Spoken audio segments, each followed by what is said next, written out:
마태복음 5장 23절입니다.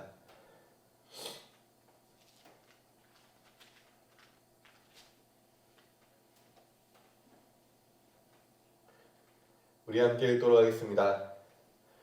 그러므로 예물을 제단에 드리려다가 거기서 내 형제에게 원망 들을 만한 일이 있는 것이 생각나거든. 아멘. 참 우리 이 예배가 우선인가 화목이 우선인가 이게 참 우리가 고민스러운 일이죠. 맞아요.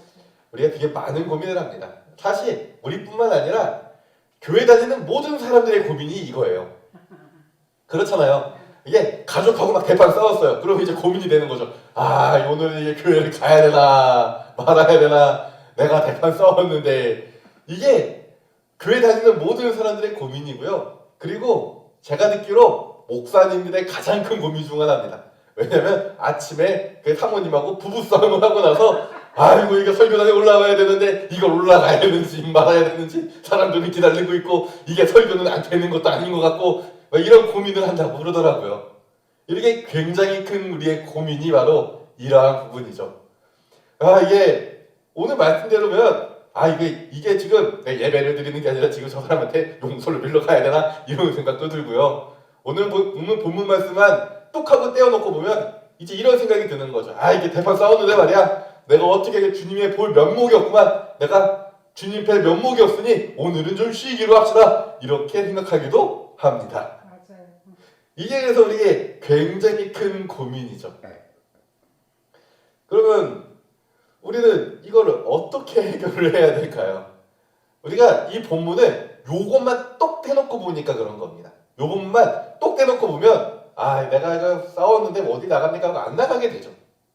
그런데 이 본문이 지금 이 전에 뭐예요? 예수님이 팔복에 대해 얘기하시고 그 다음에 팔복의 삶에 대해, 그리스도인의 삶이 어떤 건지 빛과 소금이 된 삶에 대해 얘기하시고, 그리고 나서 내가 율법을 없애려는 게 아니라 완성을 시키러 왔다라고 얘기하시면서 그 완성의 내용이 결국에는 사랑이다라는 거 우리는 알고 있죠. 그러면 이 내용은 사실 굉장히 우리에게 있어 억울한 내용입니다. 이 본문 말씀이 그래요.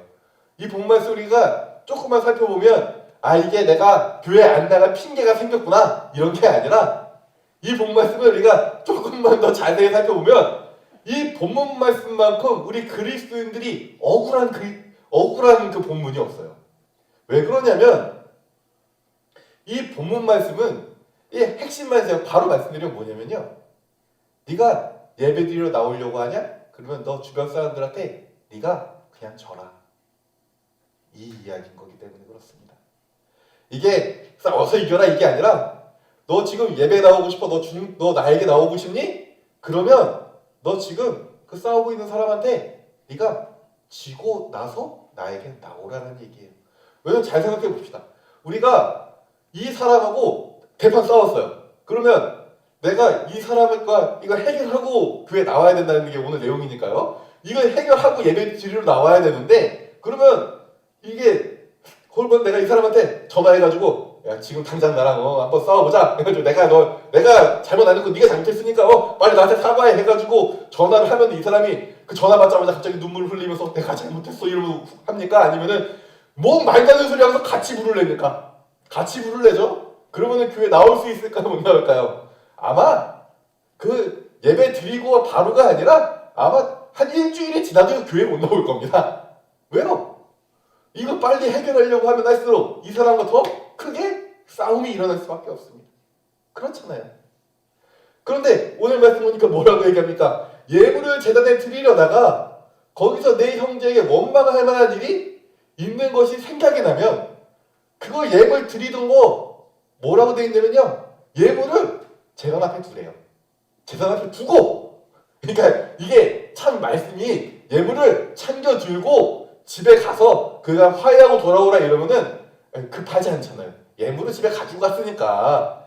당시에 예물이 뭡니까? 뭐 소 각든 거 막 이런 거 아니에요. 소 비둘기 막 이런 것들인데 이게 제사장한테 줘서 이제 제단에 불로 이제 태워야 되는데 태우려고 하는데 생각이 났어요. 그럼 멈춰야 되잖아요. 그러면 상합니까 안 상합니까? 이거 고기. 그 하나님한테 상한 고기 드릴 거예요? 그렇지 않잖아요. 그러니까 이 사람은 어떻게 되는 거냐면 들으려다가 생각이 나면 멈춰야 돼요. 일단 말씀이 그러니까요. 멈추고 어떻게 해요? 내려 제단 앞에다 놓고 잠깐만요. 제단님 조금만요. 놓고 어떻게 하라는 겁니까? 가서 해결을 봐야 되는데 그러면 내가 이겨야 됩니까? 내가 져야지 해결이 됩니까? 내가 져야지 해결이 되죠. 내가 이기려면 해결이 절대 안 되죠. 그러면 이거 막 썩고 팔이 날리고 막 구더기 생기고 그러는 거 아닙니까? 그러니까 가서 제단을 놓고 가서 야 나 저거 상한다. 야, 빨리 하나님께 재물을 바쳐야 돼. 미안해 내가 잘못했어. 라고 얘기해서 화해하고 돌아오라는 겁니다. 그러니 억울합니까? 안 억울합니까? 이거만큼 우리 그리스도인들에게 억울한 부분이 없습니다. 무슨 얘기냐면 예배를 드릴 때마다 너네는 지라고 얘기하시는 거예요. 네가 지금 나한테 심지어 이게 여기 재단이라고 해서 그렇지 우리가 하나님께 기도하는 것도 마찬가지예요. 네가 나한테 우리도 기도로 어떻게 합니까? 하나님께 나아가죠. 하나님께 나아가야 되는데 원망 들으라는 일이 생각이 나면 어떻게 하라는 겁니까? 또 지라는 겁니다. 뭘 하려고 하면 또 지라는 거예요. 그러니까 우리가 생각할 때 이게 내가 좀 이기고 내가 좀 살만해야 되는데 오늘 말씀은 너는 지고 계속 져라. 나에게 나오려면 너는 져라 라고 이야기하시는 겁니다. 이러니 억울하죠 우리가. 이러니 우리가 굉장히 힘든 본문인 겁니다. 하지만 동시에 우리에게 정말 소중하고 우리에게 정말 중요한 본문입니다. 왜냐하면 왜 패배하면요 오늘 말씀의 그 핵심이 뭐예요? 사랑의 율법이잖아요. 결국에는 내가 하나님을 사랑하기 위해선 내 옆에 있는 이 한 사람도 사랑해야 되기 때문입니다. 잘 생각해보세요. 눈에 보이는 내 옆 사람도 사랑하지 못하고 그와 싸우고 있는데 어떻게 눈에 안 보이는 하나님을 내가 사랑할 수 있겠습니까? 그러니까 이게 굉장히 우리에게 중요합니다. 이 본문대로 살아가다 보니 우리 얼마 전에도 같이 나눴던 말씀 중 하나인데 고린도전서 4장 12절에서 14절 보면 그 바울이 얘기하잖아요. 내가 수고하여 친히 손으로 일을 하며 모욕을 당한 즉 축복을 하고. 그렇죠? 오늘 본문의 내용 똑같지 않습니까? 내가 모욕을 당했어요. 근데 내가 하나님께 나아가려면 어떻게 됩니까? 이 사람을 축복해야죠. 그래야 화해가 되니까요. 그렇잖아요. 축복하고 박해당한 즉 참고 비방을 받은 즉 권면하고. 비방을 받으면은 이 비방이라고 얘기해서 그렇지 오늘날로 치면 쌍욕을 들으면인 거죠. 쌍욕을 들었는데 어떻게 하라고요? 같이 쌍욕을 하는 게 아니라 그러지 마시고 우리 화목하게 지냅시다. 권면을 하라고요. 이게 그러니까 쉬운 일이 아닌 거죠. 그러니까 바울도 알고 있습니다. 그래서 우리가 지금까지 세상의 더러운 것과 만물의 찌꺼기 같이 되었도다라고 바울이 스스로 얘기하는 거예요. 내가 이렇게 살다 보니 막 세상에 더러운 거, 세상의 똥처럼 내가 여겨지고 있고 만물의 찌꺼기처럼 내가 사람들에게 그렇게 역임을 받고 있다라고 바울이 이야기하는 겁니다. 그러면서 바울이 그 다음 절에 뭐라고 얘기하냐면 내가 너희를 부끄럽게 하려고 이것을 쓰는 것이 아니라 오직 너희를 내 사랑하는 자녀같이 권하려 하는 것이다 라고 되어 있습니다. 뭐냐면 사랑하는 자녀, 하나님께서 사랑하시는 자녀의 모습은 이런 모습이라는 거예요.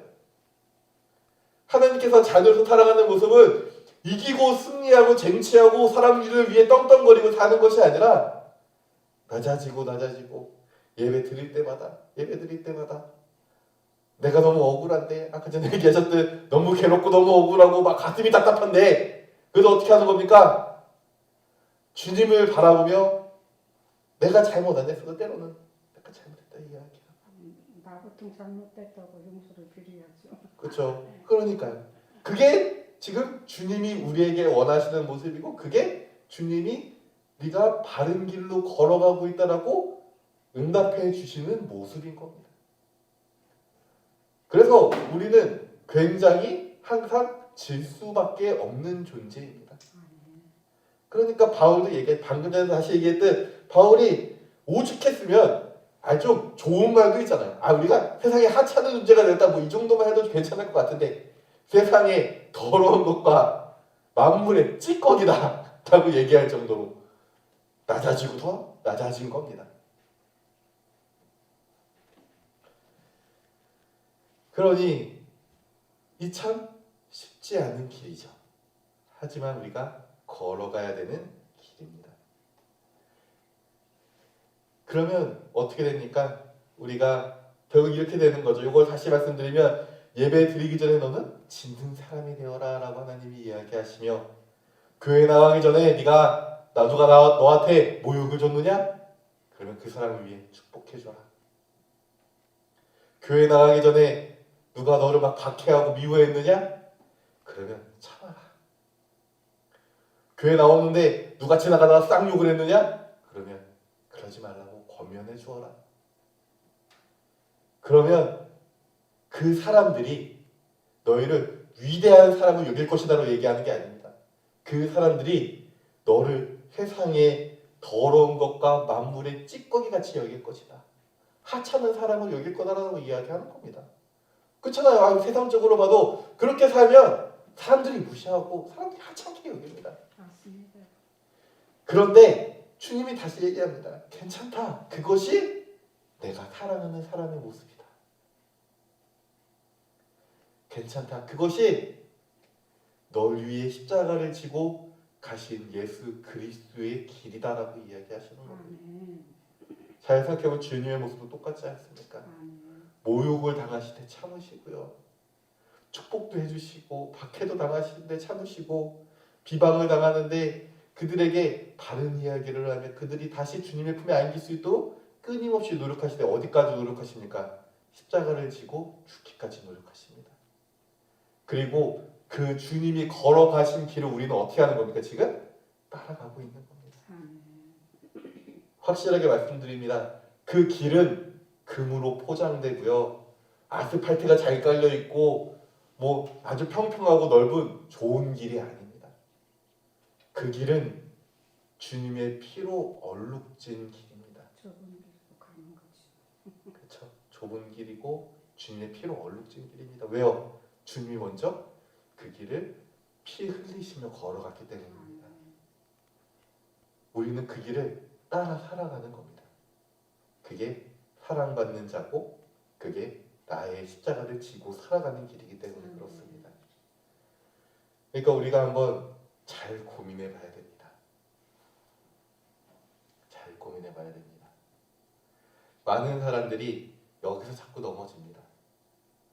내가 교회 나오는데 내가 승리하는 사람으로 교회 나오고 싶어 합니다.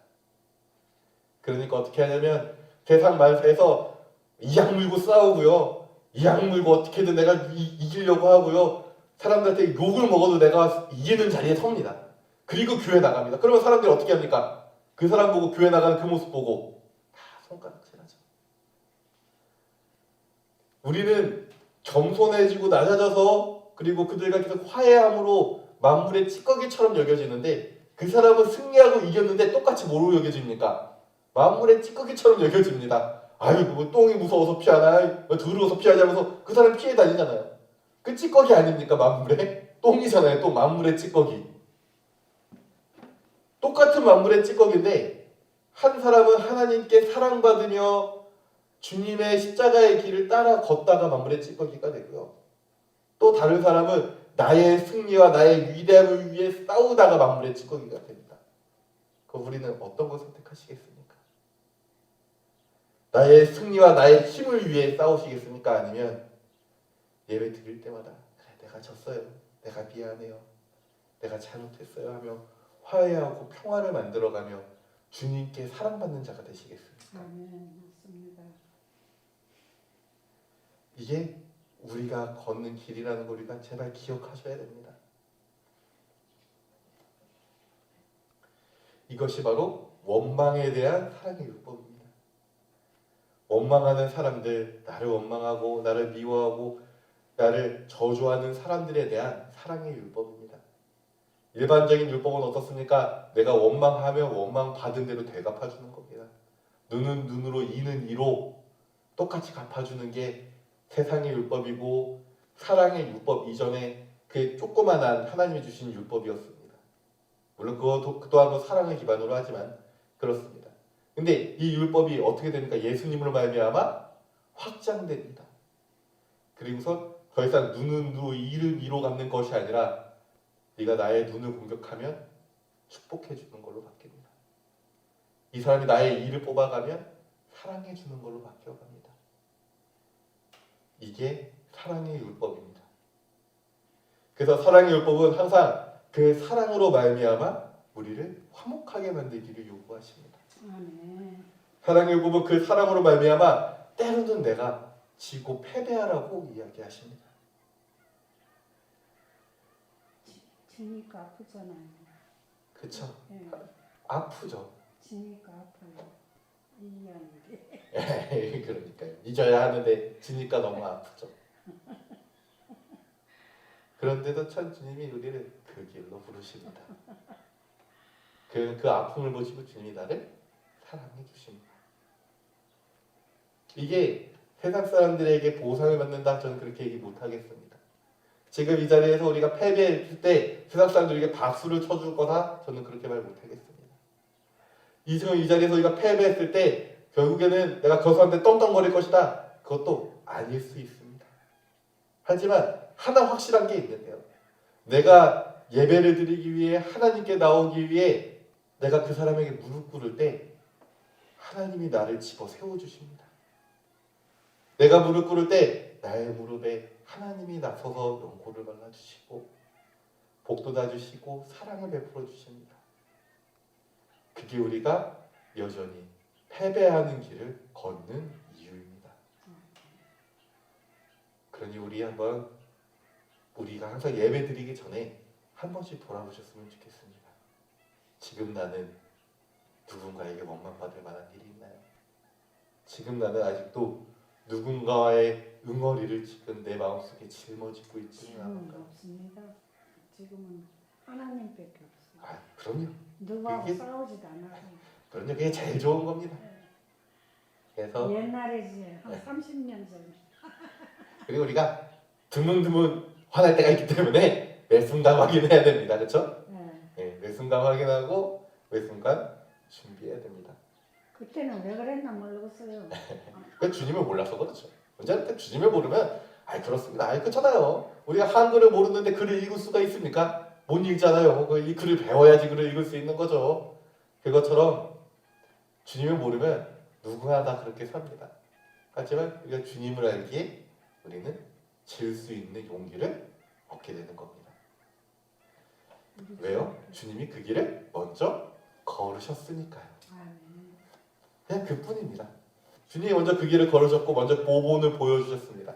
먼저 이 길이 맞는 길이다 하고 주님이 그 고통의 길을 먼저 걸으셨습니다. 그러니까 우리는 그저 그 길을 따라가는 겁니다. 예수님이 일하시더라고. 좁은 길을 걸어야 한다고. 네, 그럼요. 응답해 주시는데 그러더라고요. 그렇죠. 하도면 막 방바닥을 떠들고 기도하니까 응답을 해주시더라고. 그렇죠. 네. 그래서 그 십자가의 길을 따라 걸어가는 것은 결국 부끄러운 게 아니게 됩니다. 그거는 약한 것도 아니고요. 그건 무식한 것도 아닙니다. 물론 세상 사람들은 아까 전에 얘기했듯 우리를 조롱할 수는 있습니다. 세상 사람들 우리를 바보로 여길 수도 있습니다. 우리는 조롱당하고 바보 취급당할 겁니다. 마치 누구처럼요? 예수님처럼요. 그 십자가에서 네가 그 십자가에서 내려와서 네가 메시아인 걸 증명해라. 네가 메시아라면서 어떻게 그 십자가에 올때가서 지금 죽어가고 있느냐 이 바보 같은 인간들아. 바보 같은 인간아라고 사람들이 예수님을 모욕했죠. 어떻습니까? 모욕당하고요. 바보 취급당하고요. 무식하다고 얘기하고요. 사람들이 멸시하고 손가락질합니다. 마치 우리가 그 길을 걸어갈 때 우리에게 손가락질하는 것처럼요. 그러니까 지금 나의 길을 봐보시고 나의 상황을 봐보십시오. 내가 주님 때문에 손가락질 당하고 계십니까? 잘하고 계신 겁니다. 내가 주님 때문에 손해를 보고 계십니까? 잘하고 계신 겁니다. 내가 지금 그 십자가의 길을 걷는데 너무나 힘드십니까? 네, 맞습니다. 그 길은 힘들고 어려운 길입니다. 하지만 그 길은 바른 길입니다. 그러니 우리 같이 걸어갑시다. 같이 그 길을 끝까지 주님께 도착하는 그 순간까지 함께 걸어가길 간절히 소망합니다. 아멘. 기도하겠습니다.